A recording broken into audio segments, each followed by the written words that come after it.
everybody, and welcome back to the channel. Bob here. Really appreciate you stopping by today. So got a fun one for today. I am joined by my good friend Henry. He's the co-founder of York and Front Watches. If you're not familiar with the brand, we took a look at their watch, the Burrard, a few months ago on the channel. Really nice watch. So for those that are new to York and Front, maybe you can give us a little outline, a little rundown on the brand itself. Most definitely. So I think first of all, thanks for having me on the channel, giving us an opportunity Absolutely. to talk about the brand, the watch, talk about watches in general. So it should be a lot of fun. York and Front, pretty young company overall. We're only about 2 years in the works. Canadian-based company, of course. I'm based here in Toronto. I do have a business partner in this as well, Eric. He's based out of the West Coast in Canada, in Vancouver. So we've kind of got our Canadian bases covered there. Speaking of the Canadian bases, for those that are curious maybe where they got the name of the brand, as well as the name of the specific model, maybe you can fill in the non-Canadian folk on where you got those names from. Definitely, Bob. So York and Front itself, the philosophy behind the brand and the design ethos around the first watch was something that is kind of twofolded. Something that's casual, but can be dressed up into a more formal business type of a piece. So when we looked at a name, York and Front made total sense. York and Front Street are actually two major streets in intersection downtown Toronto, which is fairly busy. It's right kind of where Financial District is. Entertainment District's not far away. Union Station, our main transit hub's right there.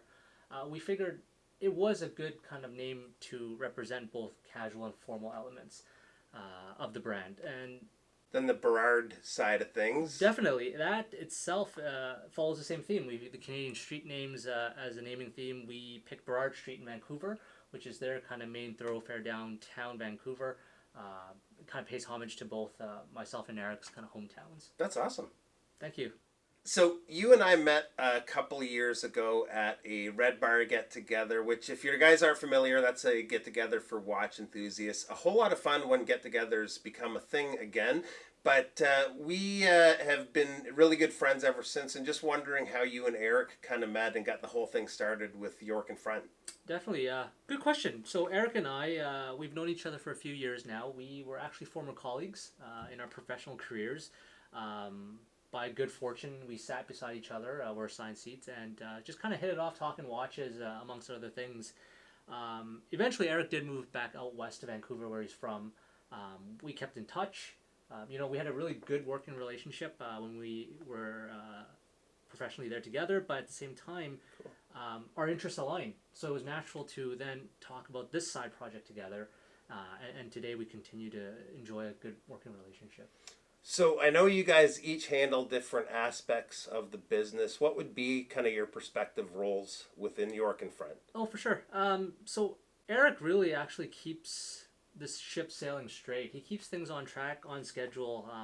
He kind of makes sure that our operations, our finances, the logistics, all of the little nitty-gritty, not so glamorous details are sorted. At the same time, I take care of a lot of the social media, the Instagram account, the website, talking to customers, a lot of the marketing, things like this. Just fortunately, we're local, so this is easy. But, right around the corner from each other. Yeah, if Eric was here, it'd be great. But unfortunately, he's 5,000 kilometers away. But with that being said, I think we have our respective duties. Yep. But then collectively, we work on the main things together, like designing the watch. That was a joint effort. Both of our creative kind of minds went to that. Business overall strategy, we talk about that in depth. Nothing is an individual decision. It's equally shared, and the opinions equally matter. That's awesome. Really cool. Yeah. So what would you say was the real driving force that finally made you guys say, we're doing this, we're going to start a watch brand? That is a great question, and I think we still think back to it a lot, actually. With what I mentioned, Eric moving back to Vancouver, all that distance and time zones between us didn't stop us from, chatting watches and just doing the watch stuff that we always loved. Every enthusiast knows the conversation, right? What's your grail watch? Yeah. What's the dream, right? What's the lottery winner watch? So we talked about that. Then we started evolving the discussion to really what's the perfect daily wear? How would you define that? And there are a lot of great daily wearing pieces out there at all price points. Sure. But kind of how I felt, or at least what we talked about, that very specific watch we were looking for didn't exist really at the price point we were looking at. Sure. There's some really nice pieces that cost a fortune, and down the food chain, there are some very nice watches, but lacking some finishing or features that we maybe wanted. So again, just talking a lot on that theme, we kind of joked about, hey, what if we made that watch? At least make two, one for him, one for me, and you have a one-off, one-of-one custom, which is pretty sweet. Sure. But we felt that if there was a watch that we really wanted, that kind of checked all the boxes, there's got to be other enthusiasts that would want the same. For sure. So I think that was the genesis of the idea. It's like, well, what would be involved in bringing this idea to market and kind of filling that void in some people's collections? Started doing the homework, doing research, there wasn't a lot of information out there, to be honest, so it took a lot of digging, but we found kind of some avenues to explore in terms of manufacturing partners that could help us supply and manufacture, looking at other micro brands and kind of how they established themselves in the industry. So once we figured what was required, we realized that yes, it was a lot of work. It's a huge list of to-dos, but we felt kind of up to the challenge.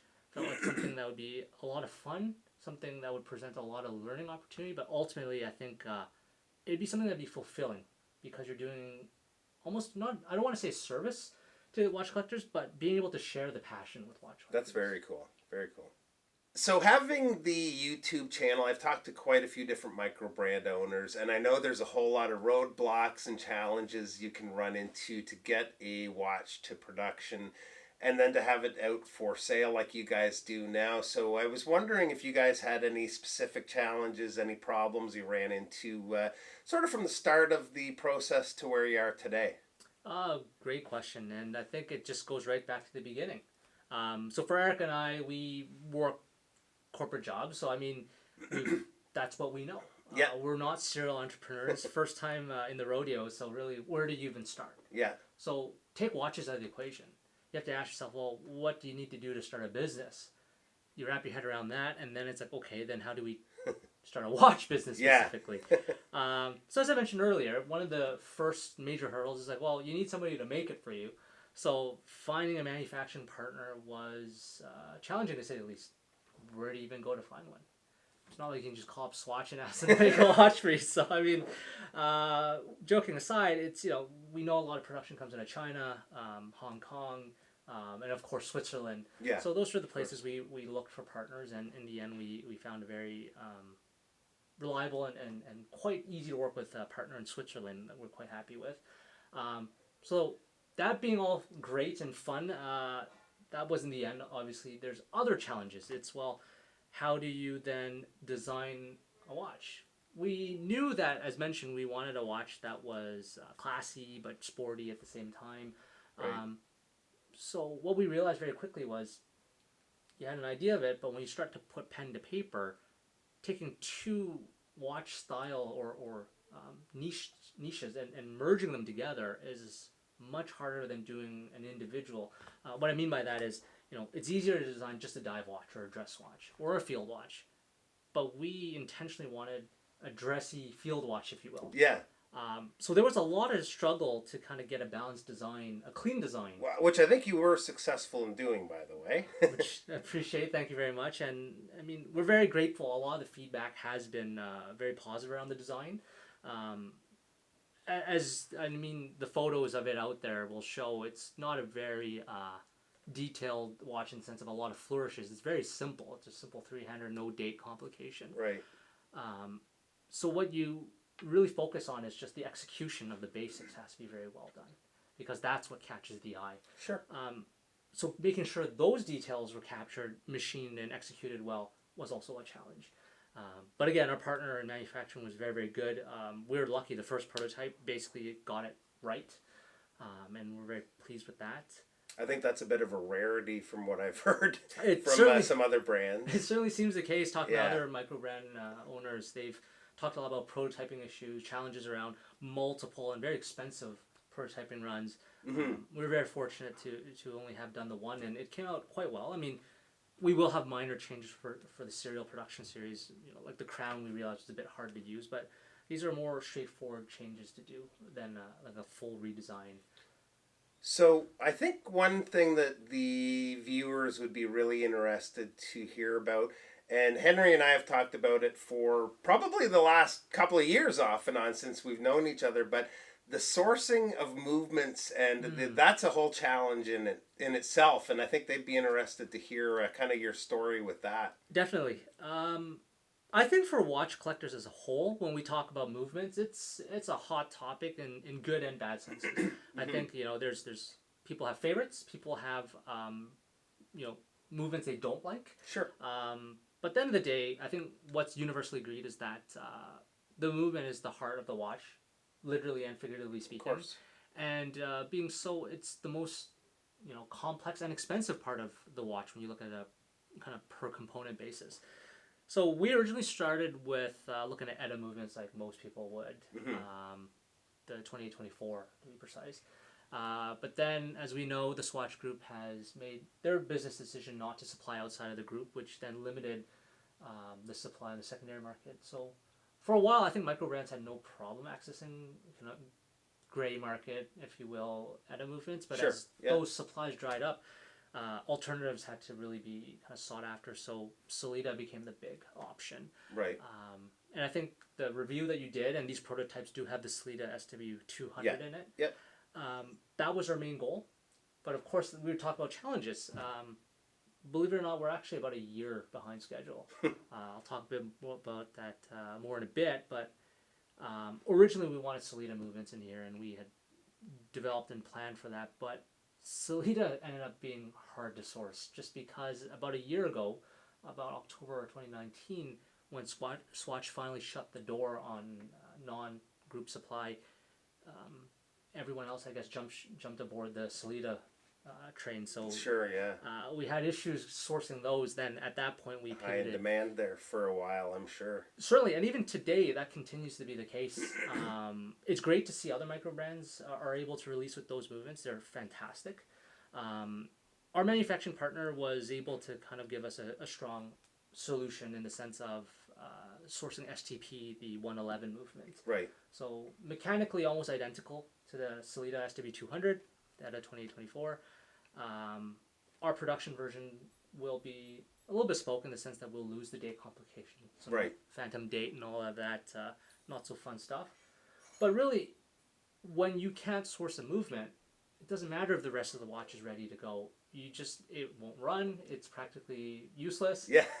It's a paperweight, but you know, with 2020 being what it is, and not to belittle the challenges that people have been facing personally across the globe. Of course.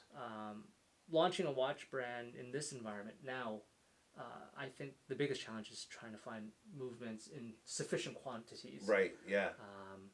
And I think that is something that will likely stay the case, as you know, it's a great thing right now.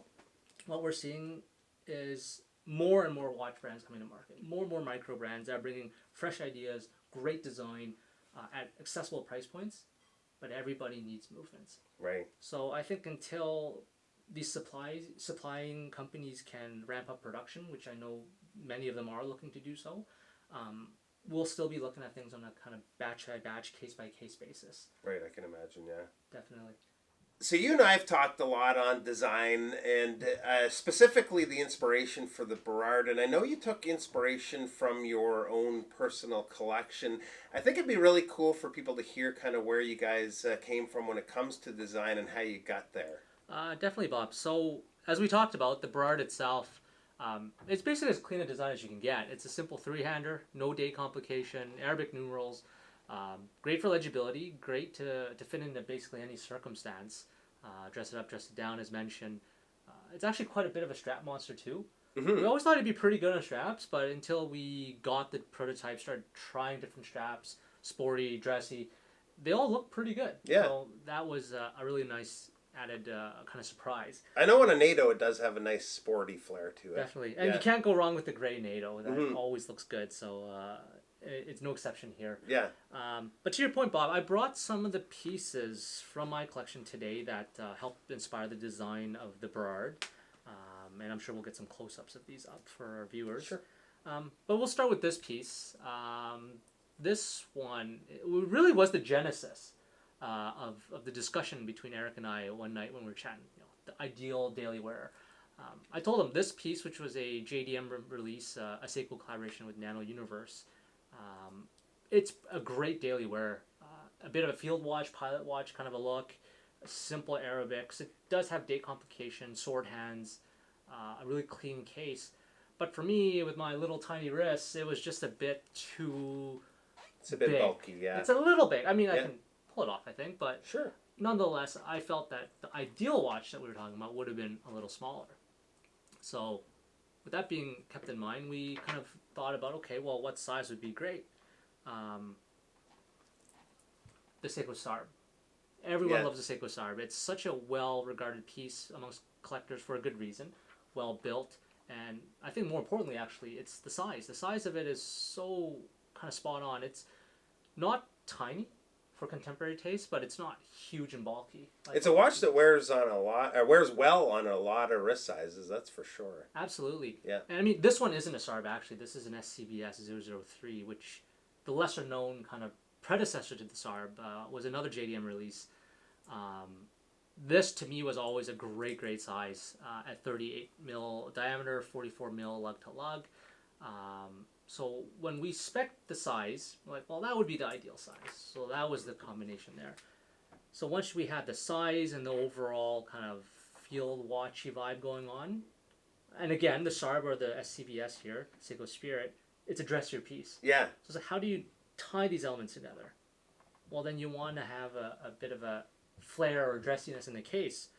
So then we looked at some of the other pieces in the collection, and so I brought, let's start with this one, the Lord Marvel, 36,000. That's gorgeous. Is an awesome piece. Yeah. It's a this one is a 1968 vintage hand winder, but it's got these really cool faceted lugs, like a lot of classic Seikos did or do have. This one's a little bit rounded off, but that's still pretty nice. And so this we felt was a bit small, so that's why we went with the 38 of the Sarb or the Spirit. But these lugs, just you can't stop looking at them. Yeah. Yeah. So with that being said, that was a heavy influence in terms of the lug, and who doesn't love a kind of a tall, proud acrylic crystal? Sure. So that was another kind of must-have attribute. Our piece doesn't have as tall a crystal. We wanted to keep the height relatively modest. We didn't want a lot of bulk, but it does have a bit of a protruding, almost boxed crystal, if you will, and it is sapphire instead of acrylic. And it suits the watch perfectly. Thank you. And in some photos, actually, it comes across with a lot of that acrylic vibe to it because of the shape. But again, it has the added durability and practicality of sapphire. Nice. And the last one I brought today, which was, I think you would see the most influence is really, this piece is very special to me. It's a Grand Seiko, I think it's an SBJ 111 Spring Drive release for the 10th anniversary of Spring Drive. This was actually a wedding gift from my wife. Wow. So it's sentimental, but also an epically cool watch. That is epically cool. The detail and the dial is amazing on that piece. It's stunning, and it's hard to really take your eyes off this one. So I don't wear this one on days where I need to be awake at work. 'Cause, I just get lost in it. But with that being said, it's got these crazy big bevels and facets in the lugs. All of these kind of carved bits. That grammar design feel where it almost looks like a cut jewel. Mm-hmm. Eric and I love that. And there's so many times we just kind of get into tangents talking about how cool the lugs in the case on this GS is. So really, they're very similar, but even more broadly done than on the Lord Marvel. Sure. So when we kind of merge all this together, you can definitely see how you brought a lot of those design aspects over to the Burrard for sure. Definitely. And so in a way, sometimes it feels like, oh, maybe we're copying it a bit, but we like to think that we're paying homage to some very elegant and well done designs. And coincidentally, they're all Seiko, but I think whether it's vintage or modern, Seiko's done some excellent design work. There's a reason why they're immensely popular amongst enthusiasts, and so for us, it's a bit of a subtle nod to them as well, trying to incorporate some design elements that are similar, but also doing something that's kind of unique and of our own design language, if you will. Nice, that's awesome.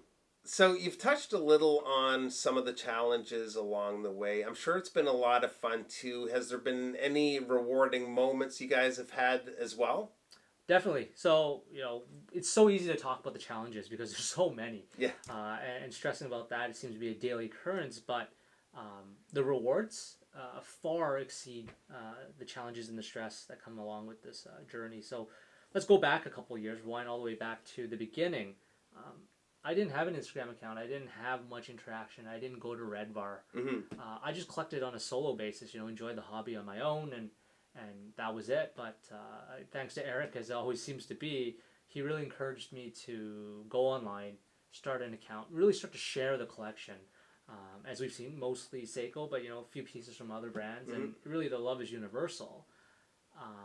Once we did that, or I did that, it was really shocking to see the amount of really welcoming, supportive, encouraging people. So really, it's the watch fam, the community that has been so rewarding. Right. Going to Red Bar here in Toronto, meeting guys like yourself, I would feel like it's lifelong friends, unified Absolutely. by a mutual hobby. But it's not just that. You're talking to folks from the States, from Europe, from Asia Pacific.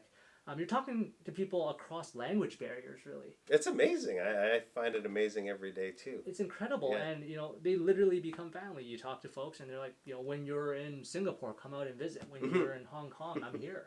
So, I mean, it's been an incredible journey making friends on a personal basis. But to see that love and support kind of flow over to this business endeavor on the York and Front side has been humbling. Been really appreciative of all the positive comments, the support, some of the purchases that have already come in, the vote of confidence. I feel, you really feel like you are part of a global family, and there are some hobbies that you go on forums and you see that there is some toxicity or communities are less tightly knit. It's not the case with kind of what we have in the watch community. That's amazing. It's absolutely amazing. You mentioned there's been some purchasing happening since you've launched yesterday. For the guys that are interested in picking up a Burrard, or if you want to look more into the Burrard, where can they go to find that information? Absolutely. So we can be found at yorkfront.com. So pretty straightforward. We are also on Instagram, as mentioned. I believe it's Yorkfront Watches. Definitely lots of imagery of both the white and the black dial prototypes on different straps and different environmental circumstances. So lots to check out. So I'll make sure to link both the Instagram and the website in the description below. All right, guys, so that is it for today. Huge thanks to Henry for stopping by. I really appreciate that, Henry. Thanks very much, Bob, and thanks to the viewers. It was a lot of fun today chatting with you and sharing the story. Hopefully you guys had a lot of fun watching it. Thanks a bunch, guys. We'll see you real soon. Bye-bye. Bye-bye. We muddled our way through it. Yeah. By the skin of our teeth. Thanks for watching. I never want to be on camera again. You're damaged goods now. Get on the house.